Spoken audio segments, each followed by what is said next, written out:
Власти Таджикистана планируют внести в Кодекс об административных правонарушениях поправки, которые предусматривают наказание за распространение ложной или непроверенной и недостоверной информации о национальной армии в виде штрафа или административного ареста. Соответствующий законопроект о внесении поправок разработало и предложило Министерство обороны Таджикистана. Об этом сообщает новостное информационное агентство «Хавар». Министерство обороны пояснило, что поправки разработаны с целью предотвращения распространения через СМИ, интернет, социальные сети, ложной и непроверенной информации об условиях службы в рядах вооруженных сил Таджикистана или о кампании по призыву в армейские ряды. Распространение среди населения любого рода ложной информации о вооруженных силах снижает процент доверия к ним и поддержку населения и негативно сказывается на престиже и обороноспособности страны.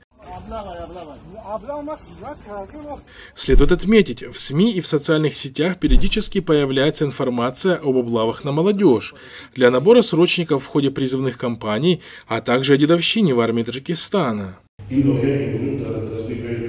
Наблюдатели считают, что данный закон является полным копированием аналогичного российского закона. 4 марта этого года в России был принят закон, устанавливающий уголовную ответственность за распространение заведомо ложной информации об использовании ВС РФ, а также за публичные действия, направленные на дискредитацию использования ВС РФ.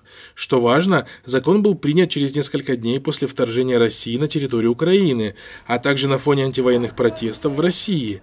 После его принятия деятельность многих СМИ и сервисов на территории России была прекращена. Понятно, очевидно, мы же не маленькие дети.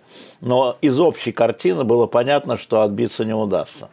Пропаганда должна была быть тотальной. Продолжать говорить правду с риском сесть в тюрьму на 15 лет. Ну вот после того, как закон был принят в Государственной Думе, мы поняли, что мы полезнее и нужнее на свободе, и лучше где-то и как-то мы продолжим свою работу, чем если мы сядем на 15 лет, потому мы и приняли решение приостановить работу.